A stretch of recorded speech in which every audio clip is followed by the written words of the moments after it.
v osnovni šoli, ko sem jaz začela z YouTubom, sem začutila to nasilje, ko so v bistvu tisti, ki so bili eno let starejši od mene, so začeli me, tako rečeno, buljati zaradi tega in je bilo res neprijetno. Pač v šoli smo tako govorili, Rebeka, YouTube, blablabla.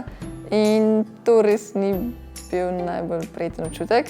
Ampak jaz sem šla čez to in tukaj sem zdaj. In zdaj se pa nehalo, ker zdaj pa hoče biti prijatelji, tako da...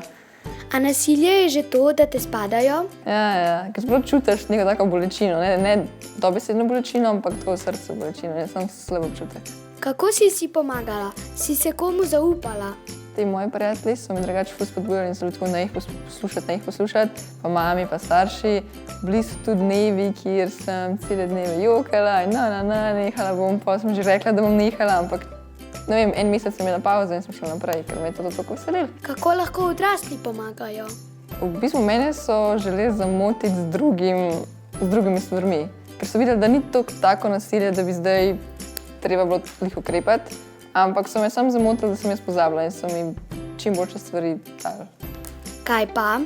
Gremo na izlet tisti dan, gremo to, 3, 4, take. Dali so mi nove filme za gledati, da sem pač pozabila.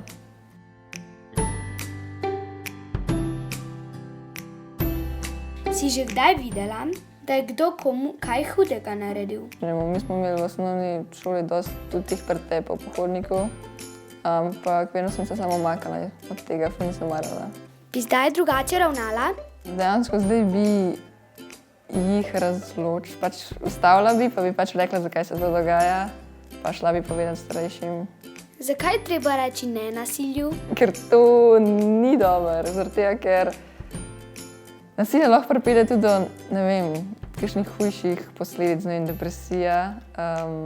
Pač treba je povedati, ali pa če opazimo, da je nekdo zelo žrtev nasilja, je treba povedati, če on ne bo nobenemu povedal, treba pač mi ukrepati, ko to opazimo.